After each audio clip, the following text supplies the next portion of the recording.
guys, this is Isabella Illustrations here. Welcome to a new video. So today's video is going to be a what's on my iPhone 11 video. Recently my family, we updated our family plan and we got an upgrade on new phones. So yeah, I previously had the iPhone 6, I believe, which was a hand-me-down from my mom. So yeah, this one is brand new. And I've had it for a couple of weeks. This is the case. I love this phone. I love the case. I love everything about this. So without further ado, let's get to the video. Alright guys, so this is my phone. If you tap on the screen, the lock screen pops up.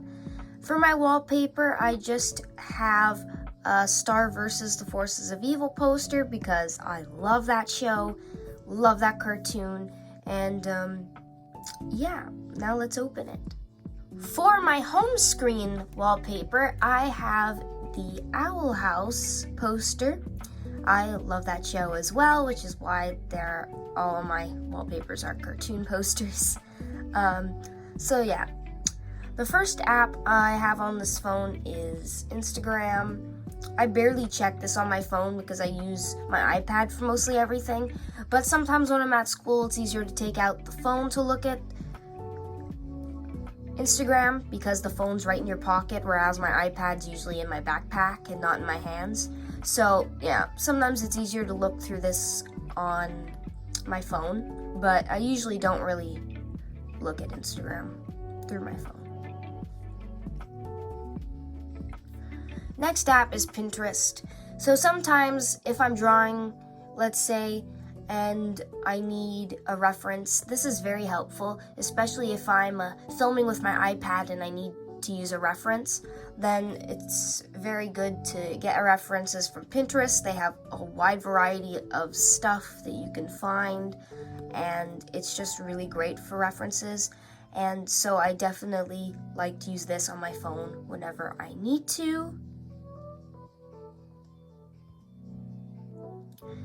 Then I have Twitter, which I don't check very often on my phone, again for the same reason that I don't check Instagram on my phone, mainly do that on my iPad, but sometimes for school, if the metro is running late and I want to see what's going on, they have a Twitter account so I can check what's wrong with the metro and stuff like that, so I mostly do that. Then I have my phone app, which is pretty self-explanatory. I use it for calling my mom whenever I'm having a panic episode at school or whatnot, or just to update her. And then on my phone, I have a section for school apps, just like I did on my iPad. I have Omnivox, which is very, very good for checking what my class number is, because I'm still not completely used to that yet. Sometimes I have to look at the class number and what floor it's on, so this is very helpful. Instead of taking my iPad out of my backpack, it's much easier to just take my phone out of my pocket and look at the Omnivox app. Then I have my Google Calendar, which is the same on my iPad, and yeah, I just plan my school homework and my daily activities on here, and sometimes it's easier to take my phone out of my pocket to plan than it is to use the iPad and take it out of my bag. So I plan a lot on this at school because it's easier to take my phone out. Then I have my Notes app, which I take notes sometimes in class if it's easier on my phone at the moment, but usually I'll take my notes on my iPad. And then the Chrono app is basically an app for the metro and the bus, so I know when everything's coming, I know how to get places. There are maps, you can search places and how to get there. They'll show you a bunch of ways to get there, so it's super convenient if you want to get somewhere and don't know how to get there. And it's also really convenient to know when the buses are going to pass by so I can get to school on time. So yeah, this app is really convenient. Then I have Outlook, which is just my school email where I get all my school info. And then Safari, you guys know what that is, search engine. Discord, our class for animation, we have a Discord. So I follow all of my friends on there. And yep, we just talk about animation homework, and other things like that. So it's good to keep in contact with the classmates. And sometimes we share our work. And then I have Translate, which is good for French class. Then I have my Messages, which is good for messaging my mom. And then some when I need to text somebody, you know the deal. Google Maps is another maps app I use to try and get me places if I need to walk, let's say, because I get lost really easily and don't know my way around. So it's very helpful, so that way I don't get lost. Then I have my Photos app, which is just for photos. My Wattpad, which is for reading. Sometimes I'll read fan fiction. Most of the time I just read fan fiction on here. Sometimes I'll read it on the bus or on the metro on the way to school. But lately I've been reading a lot of books, so I haven't been reading as much fan fiction.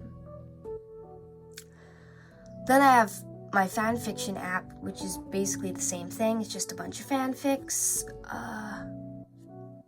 and all that jazz. So I have a bunch of fanfics for different fandoms and everything. So, yeah. Then I have my Books app, which is also for books like fan fiction and stuff, which I save from Archive of Our Own. Then I have this Radio Canada app, which I just save my favorite stations to listen to pop music and whatnot, because I love music. And this app is really fun. I love listening to music on this thing. Then I have Dropbox, which I download music and I save it onto here so I can listen to it offline, because who wants to pay for Spotify Premium when you can just download these songs here and listen to them for free? So yeah. Then I have my camera app, my mail app again for mail. I have some games. I have Wordscapes, which is really fun, and sometimes I'll do it on the metro. Lately I haven't been doing it as much because, as I said, I've been reading, but it's super fun. It works your brain, so at least it's one of those games that's doing me something. And then the other game is just to remix music and whatnot. So it's pretty cool. You can record and you can make a loop and all kinds of stuff. It's really fun. You can make your own beats, which is great. I love that app.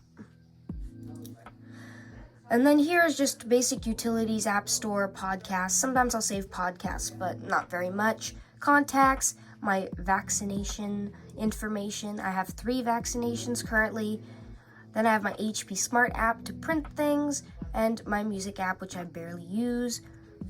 Then we have this app for my smartwatch, and yeah, it calculates my sleep records, my heart rate, how many steps I've taken.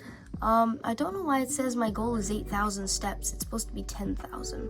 But anyway, you can do bicycling, walking, you can do running, you can do everything. This app is really great, and I really enjoy it. It even calculates how much you sleep, which is awesome for someone like me who wants to see how much they're sleeping. Then we have the Videotron app, which just tells me how much data I'm using of the data that I have for the month. My period app, which tells me when my period should be coming. Settings. And then last is utilities here, like my clock. Find my iPhone, because this is really important. If you lose your phone, at least you'll be able to track it down. Calculator, which I sometimes use for adding and multiplying. FaceTime, iTunes, transfer for transferring videos or photos, and then photo widget, which I only really use on my iPad. So yeah, that's it. That's all that's on my phone. It's not as much as what's on my iPad, because as I said, I use my iPad for mostly everything. So the phone just has the bare necessities, really. And even some of these apps I wouldn't even call bare necessities. Some of them I just have because sometimes I do want to indulge in reading fan fiction without having to take my iPad out on the metro, which it's much easier to do it on the phone. So yeah, thank you guys for watching. I hope you guys enjoyed this What's on My iPhone 11 video. And I'm really excited to have this phone. I've been wanting the iPhone without the home button since I have the iPad without the home button. And I really think that this is a cool phone. And I really think it's amazing. So yeah, thank you guys for watching, and I'll see you in the next one. Bye-bye.